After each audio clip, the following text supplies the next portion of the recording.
नमस्कार मित्रों, मैं अथर्व श्रीवत्स आपका अपने YouTube चैनल पर बहुत बहुत स्वागत करता हूं। आशा करता हूं आप लोग सभी जगत जननी जगदम्बा के असीम अनुकंपा से स्वस्थ होंगे, प्रसन्न होंगे और आपका समस्त परिवार आनंद में होगा। मित्रों, एक प्रश्न अक्सर लोग पूछते हैं, बहुत ज़रूरी भी नहीं है और अगर आप वास्तु और ज्योतिष के हिसाब से देखें तो बहुत ही इम्पोर्टेंट भी है। जनरली लोग ध्यान नहीं देते हैं, लेकिन अगर आप वास्तु और ज्योतिष के हिसाब से इस प्रश्न को पूछें तो अत्यंत महत्वपूर्ण हो जा रहा है। थंबनेल में जैसा दिखाया गया है कि कबूतर से किस्मत का कनेक्शन क्या है।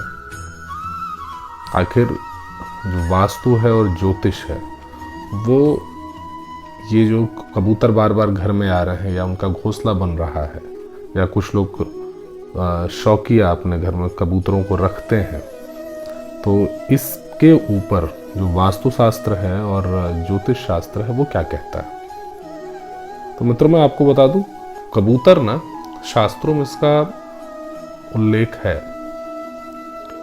और ज्योतिष के हिसाब से अगर आप बात करें तो कबूतर को देवगुरु बृहस्पति का प्रतिनिधि माना गया है और यह जो है, जो ग्रहों का राजकुमार है, बुध, उसका स्वरूप होता है, उसके जैसा होता है।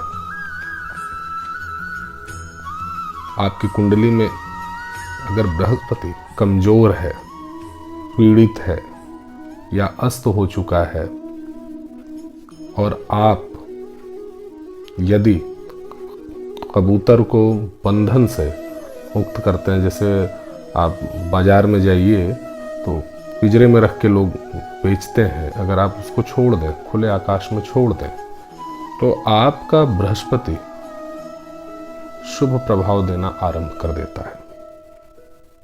एक चीज़ और बता दूं, सफ़ेद रंग का जो होता है कबूतर, बहुत ज़्यादा नहीं मिलता है, लेकिन अगर सफ़ेद रंग का कबूतर है, उसके जो भी शुभ या अशुभ प्रभाव होंगे वो लगभग 1 साल में अपना जो इम्पैक्ट है वो आपको सामने दिखाई देता है।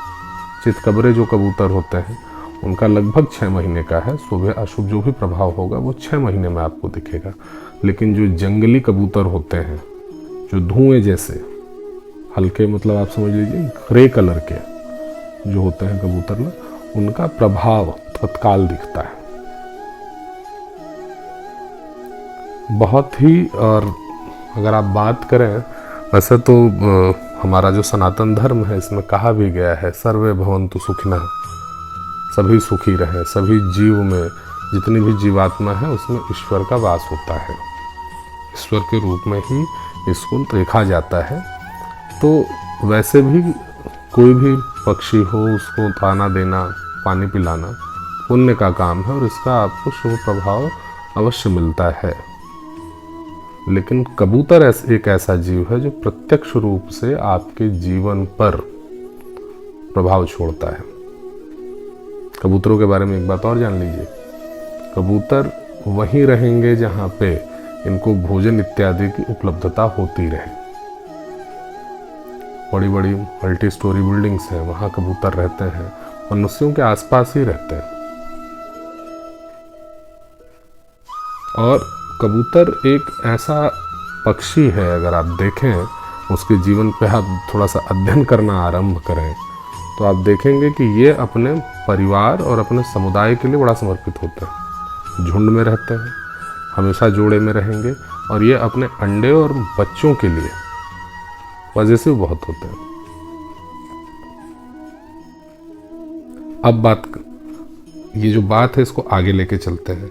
यदि कुंडली में, जो आपकी लग्न कुंडली है, चंद्रमा बृहस्पति के साथ हो या कह सकते हैं देख रहा हो, किसी भी प्रकार से गज केसरी योग का निर्माण हो रहा हो, लेकिन आपको उसका प्रभाव, प्रत्यक्ष प्रभाव अपने जीवन पे कहीं से कहीं तक प्रतीत नहीं हो रहा है, तो एक छोटा सा उपाय कीजिए। कबूतरों को चावल और बाजरा मिक्स करके खिलाइए, आपको इसका जो भी प्रभाव है वो दिखना आरंभ हो जाएगा। मित्रों, ये वीडियो बहुत इंटरेस्टिंग होने वाली है, तो अंत तक साथ रहिएगा। अभी तो मैं ये बता रहा हूँ कि कबूतरों को खिलाने का क्या फ़ायदा है, लेकिन इसका नुकसान भी है। हर चीज़ के, हर उपाय के या जो भी प्रयोग होते हैं उनके कुछ प्रोज एंड कॉन्स होते हैं, दोनों ही देखिएगा, है ना। तो एक तो ये मैंने बता दिया। दूसरा है, यदि अगर मान लीजिए समाज में मान सम्मान नहीं मिल रहा है, पिता के साथ अनबन चल रही है, संपत्ति का विवाद है, इस अवस्था में अगर कबूतरों को गेहूं खिलाया जाए तो भी बड़ा अच्छा प्रभाव देता है। मानसिक ये समस्याएं, आपकी मानसिक समस्याएं दूर होना आरंभ हो जाएंगी।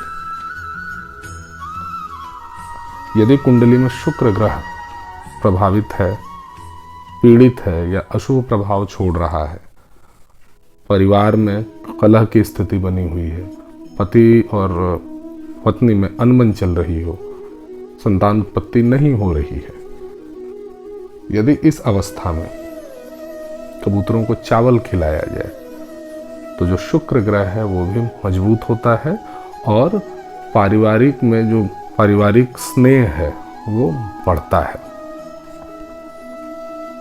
इसके साथ वास्तु का भी एक उपाय बता दे रहा हूं कि अगर आपके घर में पति पत्नी में रिश्ते ठीक नहीं हैं तो उनके बेडरूम में चांदी के कबूतरों का एक जोड़ा रखा जाए तो संबंध बड़े अच्छे हो जाते हैं।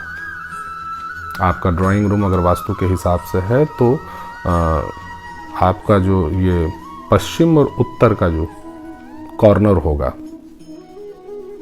वहीं पे होगा, वहां पे आप चांदी के कबूतरों का एक जोड़ा रखिए, संपत्ति की दिक्कत नहीं आएगी। इसके अलावा बताता हूं मैं आपको क्या करना चाहिए। अगर घर में जैसे संतान उत्पत्ति नहीं हो रही है, विवाह हुए बहुत दिन हो गया है और संतान उत्पत्ति नहीं हो रही है, इस केस में भी कबूतरों का जोड़ा अगर घर में रखा जाए तो अत्यंत ही फलदायी होता है। अब आप कहेंगे कि सारा लाभ ही लाभ है, लेकिन लोग कहते हैं नुकसान भी होता है। बिल्कुल कुछ न कुछ हद तक नुकसान है, आपको सावधानी रखनी पड़ेगी। क्या सावधानी है? आजकल जगह की उपलब्धता उतनी नहीं है तो लोग छत पे ही खिलाना आरंभ कर देते हैं। छत पे आपने दाने छोड़ना आरंभ कर दिया, कबूतर आ रहे हैं, खा रहे हैं। तो मित्रों एक बात का ध्यान रखिए, मैंने पहले भी कहा ना आपको कि कबूतर जो है देवगुरु बृहस्पति का प्रतिनिधि है और ग्रहों का जो राजकुमार है बुध उसके जैसा है, उसी का रूप है। और छत जो होती है अगर वास्तु के हिसाब से बात करें तो राहु होता है। राहु ऐसा ग्रह है जो अचानक से ही लाभ भी प्रदान करता है और अचानक से हानि भी करेगा। कब राहु अर्श से उठा के फर्श पे रख दे और कब फर्श से उठा के अर्श पे रख दे कुछ कहा नहीं जा सकता। और इसके अलावा भी एक बात और मैं बता दूं, छत तो वैसे भी वास्तु में कहा गया है कि साफ रखना चाहिए, क्योंकि राहु जो छत है वो राहु है। किसी भी मकान की, किसी भी भवन की छत राहु होती है। छत अगर साफ है तो राहु का दुष्प्रभाव आपके घर पे नहीं पड़ेगा। अब कबूतर जहाँ पे खाएंगे बीट भी वहीं करेंगे, गंदगी भी वहीं करेंगे। तो आप छत पे खिला रहे हैं, बहुत अच्छा है, लेकिन जब वो खा ले रहे हैं तो उसके बाद आप उसको छत को अच्छे से साफ कर देना चाहिए, धो देना चाहिए, जिससे छत पे गंदगी ना हो। क्योंकि छत पे गंदगी होगी तो बुध और राहु संपर्क में आएंगे और अतिशय नुकसान करेंगे। इसके अलावा एक और सावधानी रखिए, कबूतर या किसी भी पक्षी को दाना डालना बड़ी अच्छी बात है। आपकी सभी कुंडली के ग्रह और वास्तु भी ठीक होते हैं, इसमें भी कोई दो राय नहीं है। लेकिन कबूतरों को अगर कबूतर घर में ही घोंसला आपका बना ले फिर क्या किया जाए? तो सबसे पहला तो प्रयास यही करना चाहिए कि अगर वो लकड़ी तोड़ के कहीं रख रहा है, आपका जो एसी का ये जो बाहर यूनिट है, आउटडोर यूनिट है, उसके पास में या एग्जॉस्ट के लिए आपने कहीं कोई होल छोड़ा है, वहाँ पे अगर कबूतरों का आपको लग रहा है कि घोंसला बन रहा है तो इनिशियल फेज में ही उसको हटा दीजिए।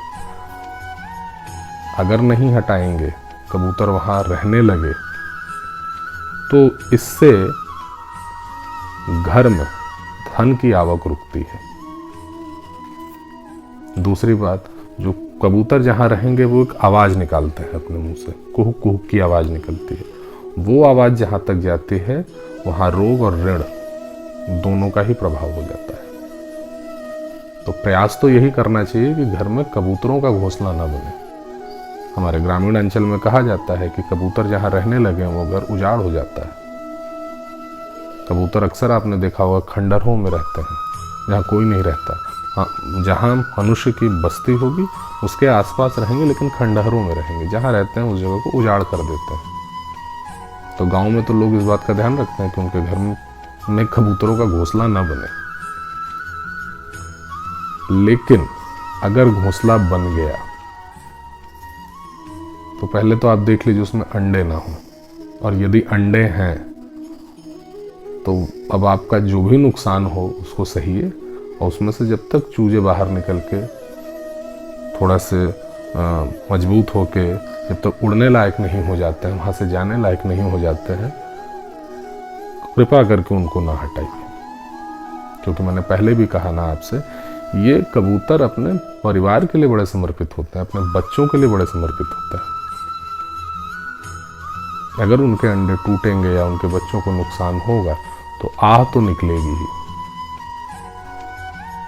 और आप वास्तु और दूसरी चीज़ों को ठीक करने के चक्कर में उसकी आह लेंगे, उससे ज़्यादा आपका नुकसान हो जाएगा। तो पहला तो प्रयास यही होना चाहिए कि घर में घोंसला न बने, और यदि बन गया है और उसमें अंडे हो गए हैं तो थोड़ा सा नुकसान सह लीजिए, और जब तक वो बच्चे वहाँ से बाहर नहीं निकल रहे तब तक उसको छेड़िए मत। सनातन धर्म, यही हमारी सनातन संस्कृति है और यही हमारा सत्य सनातन धर्म है, जो सभी जीवों में ईश्वर का वास देखता है। मनुष्य, अगर कबूतर एक साधारण सा पक्षी है, अगर आप इसको देखें, इसके जीवन से कुछ सीखना चाहें, तो ये अपने जोड़े के लिए बड़ा समर्पित होता है, अपने परिवार के लिए बहुत समर्पित होता है। और इतना स्नेह और इतना प्रेम अगर मनुष्यों में हो जाए तब तो फिर समाज में किसी प्रकार की कोई समस्या ही नहीं रह जाएगी। मित्रों, आशा करता हूँ मेरे द्वारा दी गई जानकारी से आप अत्यंत संतुष्ट होंगे।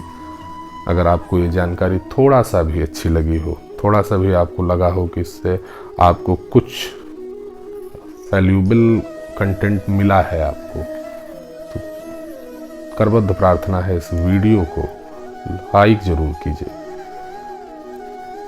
पहली बार हमारे चैनल पे आए हैं तो चैनल को सब्सक्राइब करना बिल्कुल मत भूलिएगा। अपने मित्रों और सहयोगियों के साथ अधिक से अधिक इस वीडियो को शेयर कीजिए। जब आप हमारे चैनल को सब्सक्राइब कर रहे हैं या हमारे वीडियोस को शेयर कर रहे हैं तो इससे हमारा उत्साह तो बढ़ता ही है, इसके साथ ही हमारा कुछ हद तक सहयोग भी होता रहता है। इसी प्रकार की अन्य रोचक जानकारी के साथ अगले वीडियो में पुनः आपसे भेंट होगी। तब तक स्वस्थ रहें, प्रसन्न रहें। जगत जननी जगदम्बा की असीम अनुकंपा आप पर और आपके समस्त परिवार पर बरसती रहे। आपने अपना बहुमूल्य समय दिया, इसके लिए बहुत बहुत धन्यवाद आपको।